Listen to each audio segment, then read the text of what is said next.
तुम लोगों ने मेरे भाई को फिर से किडनैप कर दिया। फिर से किडनैप मतलब क्या? तो फिर मैंने कॉल करने दिया, अपने भाई को कॉल किया, पता चला कि हाँ आपको फंसाने की पूरी साजिश की जा रही है। पूरा प्लानिंग किया जा रहा है इन दोनों भाई।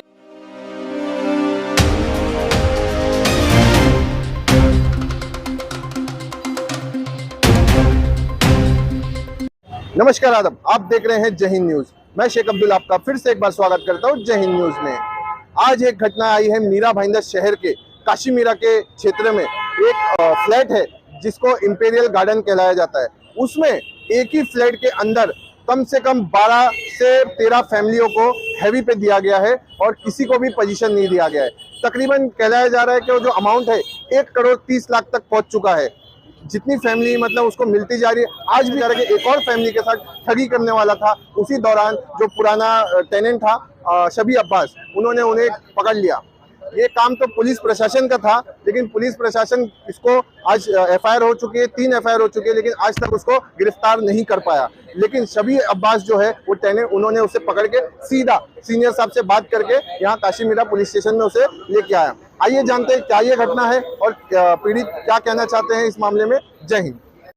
सर, ये क्या घटना घटी है आपके साथ और ये कब से चल रहा है और इसमें ब्रोकर कौन था और आपने फ्लैट कैसे लिया, और ये आरोपी जो ओनर है ये कितने लोगों के साथ इसने ये जो कांड किया है, इसके बारे में 2 शब्द बताइए जनता। जय हिंद, जय महाराष्ट्र। तुषार दोदिया और वेद प्रकाश दोदिया, ये 2 भाई है।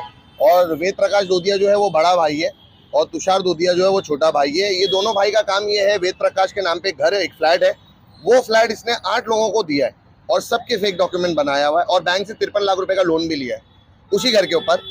वेद प्रकाश क्या करता है, वेद प्रकाश क्लाइंट पकड़ता है, ये ओएलएक्स पे ऐड डालता है। क्लाइंट जो आते हैं इसके पास, ये क्लाइंट को पूरी सेट करता है डील और अपने भाई को बुलाता है साइन करने के लिए। सबको हैवी पे पैसे देता है, फ्लैट देता है और सबसे किसी से 10 लाख, किसी से 6 लाख ऐसा करके उठाता है। इसने 1 करोड़ 30 लाख रुपए टोटल उठाया है लोगों से, जिसमें 12.5 लाख रुपए मेरे खुद के भी थे।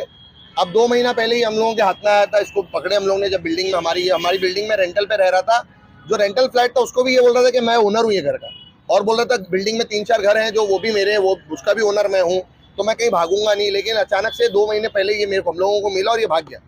और इसने एमओयू बनाया हम लोगों के साथ। हम लोगों ने इसको बोले हम लोग को गारंटी के तौर पे कुछ दे भाई, हम लोग तेरे को टाइम देंगे 1 महीने का। तो इसने एमओयू बनाया। एमओयू में इसने लिखा बाकायदा कि 3 लाख मैं 1 हफ्ते के बाद दूंगा, फिर 3 लाख आपका 1 हफ्ते के बाद दूंगा, बाकी के जो पैसे है वो 1 महीने में दूंगा। हम लोग ने सब कर लिए। इसने एमओयू बनाया। एमओयू बनाने के बाद इसका भाई भी भाग गया और ये भी भाग गया। अब 1.5 महीने के बाद ये हम लोगों के हाथ में। आज दहीसर में नवनीत हॉस्पिटल के नीचे बैठा हुआ था, एक दोस्त का फोन आया मेरे के भाई वो तुषार बैठा हुआ है, तब जाके हम लोगों के हाथ में आया। और जैसे ही मैंने इसको पकड़ा हूं तो मैंने सबसे पहले पीआई ज्ञानेश्वर पाटिल साहब को फोन किया हूँ। पाटिल साहब 4 बजे से मेरे साथ ऑनलाइन है। पाटिल साहब से मैं बराबर कांटेक्ट में हूँ 4 बजे से, और अभी टाइम हो रहा है 7:44, 4 घंटे होने वाले। 4 घंटे से मैं पीआई ज्ञानेश्वर पाटिल साहब को पूरी रिपोर्ट दे रहा हूँ कि सर अभी मैं इसको लेके जा रहा हूँ चौकी। और 1 घंटे से तो हम लोग काशीमीरा पुलिस स्टेशन के बाहर खड़े हुए। उसके बावजूद इसके भाई ने अभी एक मेल किया, कोई डीसीपी के ईमेल पे और कोई एसीपी के ईमेल पे, कि हम लोग ने इसके भाई को किडनैप किए। और इसको निशान आ गया। ये भागने की कोशिश कर रहा था, जब इसको पकड़ के ला रहे थे हम लोग, तो भागने की कोशिश कर रहा था तो बाइक पे से कूद गया मेरी। तो सर, इसने जो इतना बड़ा फ्रॉड किया है तो इस पे कितने एफआईआर हो सकते हैं सर? इस पे ऑलरेडी 2 एफआईआर तो हो चुके हैं और मेरा तीसरा एफआईआर है, जो मैंने 11 दिन पहले एप्लीकेशन दिया हूँ। मराठी में एप्लीकेशन बना के मैंने 11 दिन पहले सबमिट किया हूँ। मेरे पास रिसीविंग कॉपी है उस एप्लीकेशन की, लेकिन वो अभी तक मेरी एप्लीकेशन हुई नहीं अप्रूव। वो शायद आज हो जाएगी, क्योंकि पाटिल साहब ने मेरे को बोला कल अप्रूव हो जाएगी। 11 दिन पहले एप्लीकेशन पड़ा हुआ एफआईआर नहीं हुआ है वो। और लेकिन पाटिल साहब अपने हैं, जो पाटिल साहब ने मेरे को बोले थे कल तू आना सुबह में 11 बजे, मैं तेरा स्टेटमेंट ले लूंगा, कल एफआईआर कर दूंगा। सर, ये जो आपका मामला है 12.5 लाख का, तो ये आपने कब दिया था? ये 3 साल से चल रहा है। 2022 में मार्च 15 मार्च 2022 में मैंने एग्रीमेंट बनाया। इसने 3 साल से पोजीशन नहीं दिया मेरे को। 3 साल से मेरे को झूठ बोल रहा है। और इसके घर में वो 604 का जिसका एग्रीमेंट इसने बनाया था 12.5 लाख का, वो 604 के अंदर एक शबाना पठान नाम की लड़की रहती है। उसके पास मैंने 3 साल में मैं 2 बार उसके पास गया हूँ, 2-3 बार गया हूँ। मैंने उसको पूछा, इसने मेरे को क्योंकि झूठ बोला था कि मैंने उसको रेंट पे रखा था और आपको मैंने जहाँ पे रेंट पे रखा हूँ वहाँ का रेंट में वो रेंट देती है, तो मैं आपको रेंट भरता हूँ। मैंने उसको जाके पूछा तो उसने मेरे को झूठ बोलती हाँ मैं रेंट पे हूँ। तो मेरा ख्याल है कि शबाना पठान भी इसके साथ में मिली हुई। और शबाना पे कोई कार्रवाई नहीं की आपने? 3 साल से ये घुमा रहा था। ये सीधा दिखता था हम लोगों को, बिल्डिंग में रहता था हम लोगों की, रोज मिलता था, हाय हेलो होती थी हम लोगों की, बिल्डिंग में भी सबके साथ में अच्छा था ये। और इसका फ्रॉड अभी 2 महीना पहले खुला है कि इसने 8 लोगों को एक घर दिया, वरना किसी को नहीं मालूम था। तो टोटल 1,30,00,000 का घोटाला टोटल 1,30,00,000 का 53 लाख रुपए का लोन है महाराष्ट्र बैंक या कोई बैंक से, और 53 लाख का वो लोन है, और 80 लाख रुपए इसने हम लोगों से उठाए, जिसमें एक बेवा है, उसके 4 बच्चे यतीम, एक नौरा आंटी है, नौरा कार्डोस मलाड़ में रहती है, एग्नल कार्डोस की माँ, वो लोग भी बेचारे गरीब है, वो यतीम बेवा का पैसा खा लिया है। ऐसे सब बेवा यतीमों का पैसा खाता है, और बहुत बड़ा फ्रॉड, इसकी बीवी भी इसके साथ में मिली। तो ये फ्लैट आपने खुद डायरेक्ट लिया था या कोई ब्रोकर? नहीं है, हमारे एक भाई है फ़हीम अहमद शेख, उनकी ऑफिस यहीं सामने है। क्या नाम है उनके ऑफिस? फ़हीम अहमद शेख, रिदा हाउसिंग नाम है, बहुत अच्छे वो रियल एस्टेट एजेंट है। इनके साथ में मैं काम करता भी हूँ, और इनके पास बहुत फ्लैट्स आते हैं, तो इनके थ्रू मैंने एक रियाज भाई थे, रियाज अंसारी, उन्होंने ये फ्लैट मुझे दिखाया था, और वो रियाज अंसारी जो थे वो फ़हीम भाई के दोस्त थे, तो फ़हीम भाई बीच में इसकी वजह से आए थे कि रियाज भाई हमारे दोस्त थे, तो उन्होंने बोले कोई मसला नहीं है। और मेरे बच्चे की डेथ हो गई थी, एक्चुअली मैं था नहीं यहाँ पे, मेरे बेटे की डेथ हो गई थी, तो मैं यहाँ था नहीं। फ़हीम भाई ने सारे एग्रीमेंट बना के, फ़हीम भाई ने घर वर देखे थे, और वो टाइम पे लोन भी नहीं था इसके घर पे, 7 लाख रुपया लोन बाकी था। इसने हम लोगों को बगैर बताए 53 लाख रुपए का लोन भी ले लिया, और वही घर 8 लोगों को दे दिया मेरे पास, और किसी को पोजीशन खाली जिसको पोजीशन। अभी अब्बास जाफरी जी का कहना है, रीदा हाउसिंग में मैं गया था, जो यहाँ के बहुत नामचीन है मीरा भाईंदर के रियल एस्टेट के ब्रोकर, जैसे कि आप फ़हीम जी, तो ऐसे कैसे आपको पता नहीं चला कि ये फ्रॉडर है? शक्ल देखने तो आपने किसी को पता नहीं चलता, और आप लोग भी उसकी शक्ल देखोगे तो आप लोग, मैं कहूंगा कि आप लोग 2-5 इधर उसको देकर आ जाओगे। वो बातें तो इतनी मीठी कर लेता है, वो भी और उसका दूसरा भाई भी, बातें इतनी मीठी, शक्कर से मीठी बातें उनकी, शहद से मीठी बातें उनकी, कि हाँ सर मैं कर दूंगा, सब कुछ मेरा है, मैं कर दूंगा। शक्ल पे आप देखोगे तो आप सोचोगे भाई इनसे बड़ा गरीब कोई और है नहीं, इनको 2-5 हज़ार रुपये दे दो। तो इस पर तो हमने लीगल तौर पे डील करा, इनका एग्रीमेंट रजिस्टर करवाया, सब कुछ करवाया, सब कुछ हुआ, लेकिन वो 3 साल से इनको परेशान करके रखा हुआ है, 3 साल से पोजीशन नहीं दे रहा था।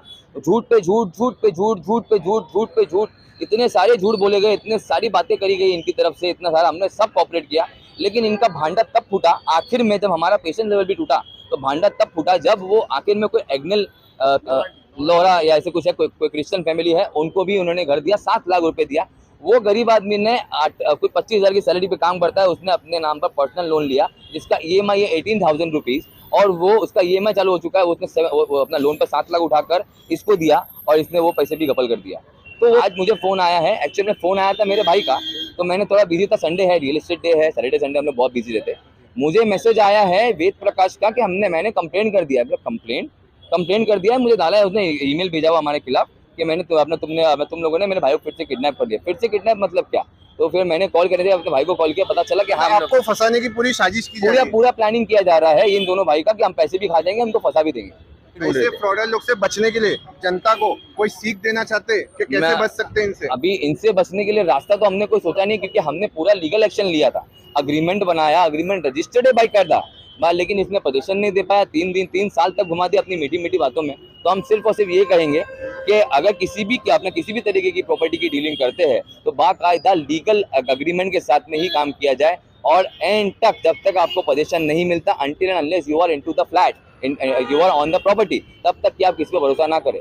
जब तक सोसाइटी से भी पूछा जाए, सोसाइटी से बिल्कुल पूछा जाएगा। हमने पूछा था सोसाइटी से हमने उस टाइम पे पूछा था, हमने पुलिस NOC भी दिया है, सबमिट किया है, लेकिन उसने बातों को इस तरह से घुमाया जैसे कि हम बातों में आ गए, वैसे पुलिस अपना सोसाइटी वाले भी तो बातों में आएंगे ना, वो लोग भी इंसान है, वो लोग भी बातों में आएंगे, वो लोग भी बातों में आ गए और उनको अपना राहत देती चले गए। अब ऐसी अपना सिचुएशन इस तरह से आ गया था कि अब वो अपने सोसाइटी वाले भी तंग खा चुके हैं कि उसने अपने उस फ्लैट में किसी को रखा था जो उसकी नाजायज ताल्लुकात रखते हैं, कि पता नहीं हम नहीं जानते हैं, जो लोग कहते हैं, तो वो उनसे भी परेशान थे कि भाई वो नहीं चाहिए वहाँ पर सोसाइटी। अभी अब्बास जी का कहना है कि जब वो फ्लैट देखने गए थे तो उनको ये भी नहीं बताया गया कि वो खुद भी एक हैवी पे, उसने कहा कि मैं रेंटल हूँ। एग्जैक्टली उसने यही कहा कि मैं रेंटल पे रहती हूँ। ये तो चला 2 बार, मतलब ये ऐसा भी नहीं है कि 1-2 दिन में 2 बार, ये आज एक बार और 1 साल के बाद एक बार और। तो क्या लगता है ये जो 1,30,00,000 रुपए का मैटर है, इसमें कहीं ना कहीं उनको भी 70 लाख रुपया मिलेगा? 70 लाख उनको बिल्कुल मिल सकता है। इनके साथ में इनकी वाइफ भी मिली हुई है, इनकी वाइफ है तुषार डोडिया की, वो भी मिली है, और वेद प्रकाश वो भी मिला है। उसकी वाइफ भी सब जगह पे लेके जाती है, अपने घर पे बुलाती है, लोग बाजू की बिल्डिंग में रहते हैं। मतलब आपका कहना पूरी फैमिली का ये ट्रैप है? बिल्कुल खानदानी बिजनेस बना दिया इन्होंने। बिल्कुल खानदानी बिजनेस। कैमरामैन मुस्तकीम सैयद के साथ मैं अब्दुल शेख आपका फिर से एक बार स्वागत करता हूँ जय हिंद न्यूज में। हर खबर पर होगी आपकी पकड़। जय हिंद।